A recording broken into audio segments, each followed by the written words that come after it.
Before we begin this video, I recommend that you visit google.com and search for dinardata.com. This website is a great resource for the latest updates on Dinar Guru news, all conveniently located on one page. For more information, I encourage you to visit the site.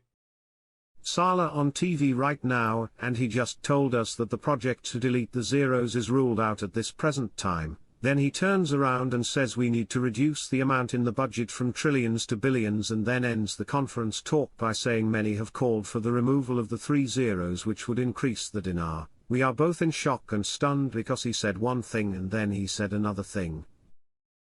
Frank, what he's telling you is exactly right. It doesn't make any sense. This is BS. It is a lie. Trust me, nothing is stopping the purchasing power that is coming to you Iraqi citizens.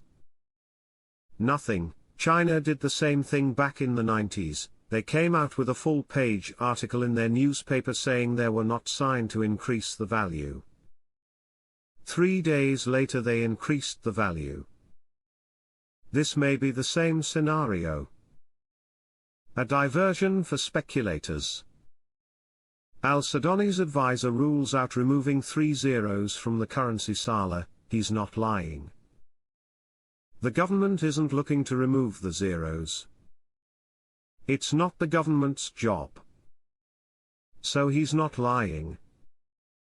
1,310 will not work going into this new economy that they're going to be rebuilding. It's impossible to keep having an exchange rate at 1,310 because, as he says, it's reached trillions and it's not easy anymore. It will be astronomical. There's so much good stuff coming out with Iraq with their new rate coming up Sunday, international rate, and we've, US, occupied one floor in the Central Bank of Iraq. And we vacate that on Saturday. We no longer will be in that CBI on Saturday, so that's good news. I just think we're all ready for this to go. My redemption folks are on call, but they have been told to expect to work at some point over this long weekend. Since it's Labor Day weekend, this is unusual. Please pay attention. They're bringing value to their currency. It's really coming together quite quickly. I pray that this dream will come true for the both of us. It is very close. There's no doubt about it. All the indications are pointing that it's very close. I just hope we get some good news when Alak returns from New York. If the dinar exchange rate is ever to rise in value, it will be based on the economic success and growth of Iraq's own economy. There are no shortcuts. I have been told a 3-day weekend is easier to execute. In an ideal world they would flip the rates on a Saturday night or Sunday morning, and this would give them more time to prepare banking. It would just be easier to do it on a 3-day weekend for the biggest economies in the world. At least that is how it was described to me. The anticipation for this weekend is at a feverish pitch right now. We will see what happens. We should know by midday on Sunday. Adding that the process of raising 3 zeros does not only mean the value of the currency, but also the calculations and statistics. Removing 3 zeros from the currency, globally, requires 2 conditions: political stability and economic stability.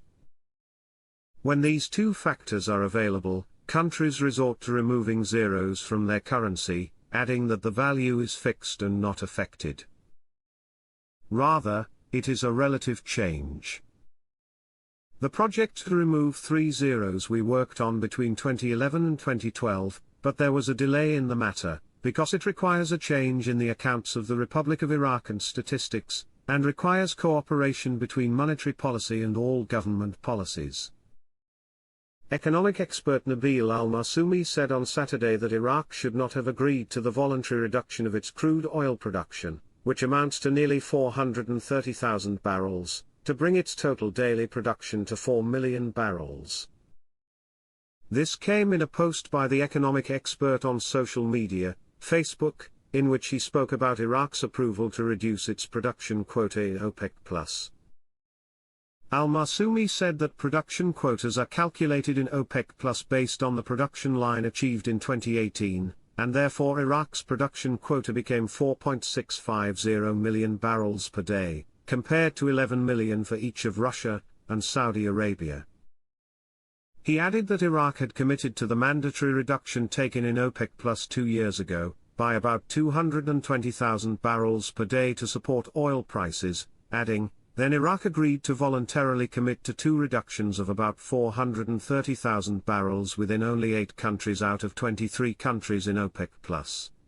Al-Masoumi expressed his opinion that Iraq should not have agreed to the 2 voluntary cuts, especially since Iraq needs to produce more than its production quota, which has fallen to only 4 million barrels per day, compared to 9 million for each of Russia and Saudi Arabia, in light of its large financial needs to cover the growing public spending.